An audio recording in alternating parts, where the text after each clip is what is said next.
Congress is holding a historic hearing today on unidentified anomalous phenomena, also known as UAPs. The event features firsthand accounts of UAP sightings and assesses their possible threat to U.S. national security. We're going to be breaking down the testimony from key witnesses in depth later today and tomorrow, but until then, watch this clip straight from Capitol Hill. All four of us, because we were in F-18Fs, so we had pilots and Wizzo in the back seat, looked down a small, saw a white Tic Tac object with a longitudinal axis pointing north-south and moving very abruptly over the water like a ping-pong ball. There were no rotors, no rotor wash, or any sign of visible control surfaces like wings. As we started clockwise towards the object, my Wizzo and I decided to go down and take a closer look with the other aircraft staying in high cover to observe both us and the Tic Tac.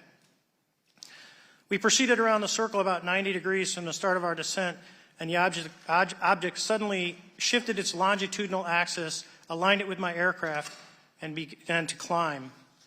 We continued down another 270 degrees, nose low, where the Tic Tac, or we considered 270 degrees to where, and we went nose low to where the Tic Tac would have been. Our altitude at this point was about 15,000 feet, and the Tic Tac was about 12,000. As we pulled nose onto the object, within about a half mile of it, it rapidly accelerated in front of us and disappeared. Our wingmen, roughly 8,000 feet above us, lost contact also. We immediately turned back to see where the white water was at, and it was gone also. So as we started to turn back towards the east, the controller came up and said, "Sir, you're not going to believe this, but that thing is at your cat point, roughly 60 miles away in less than a minute. You can calculate the speed." We returned to Nimitz. We were taking off our gear. We were talking to one of my crews that was getting ready to launch. We mentioned it to them, and they went out and luckily got the video that you see, that 90-second video. What you don't see is the radar tape that was never released, and we don't know where it's at, of the active jamming that the object put on an APG-73 radar, and I can get into modes later if you're interested. What is shocking to us is that the incident was never investigated. None of my crew were ever questioned. Tapes were never taken, and after a couple days, it turned into a great story with friends. It wasn't until 2009 until Jay Stratton had contacted me to investigate. Unbeknownst to all, he was part of the ATIP program in the Pentagon led by Lou Elizondo. And there was an official report that came out that's now on the internet. Years later, I was contacted by the other pilot, Alex Dietrich, and asked if I'd been contacted, and I said no, but I'm willing to talk. I was contacted by Mr. Elizondo, and we talked for a short period of time, and he said we'd be in contact. A few weeks after that, I was made aware that Lou had left the Pentagon in protest and joined forces with Tom DeLonge, Chris Mellon, Steve Justice, and others to form Two Stars Academy, an organization that pressed the issue with leading industry experts and U.S. government officials. They worked with Leslie Kean, who is present today, Ralph Blumenthal, and Helene Cooper to publish the articles in the New York Times 2017 New York Times, and it removed the stigma on the topic of UFOs, which is why we're here today.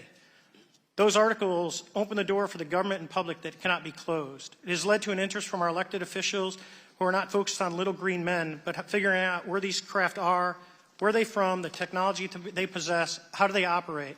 It also led to the Whistleblower Protection Act and the NDAA. There are multiple witnesses coming forward to say that have firsthand knowledge, and Mr. Grush just covered that. What concerns me is that there's no oversight from our elected officials on anything associated with our government processing or working on craft. Believe it or not, from this world. This issue is not a full public disclosure that could undermine national security, but it is about ensuring that our system of checks and balances works across all work done in the government using taxpayer funds. Relative to government programs, even unacknowledged WAVE programs have some level of oversight by the appropriate committee members in the House and Senate, and this work that is said to be occurring from whistleblower testimonies should not be exempt.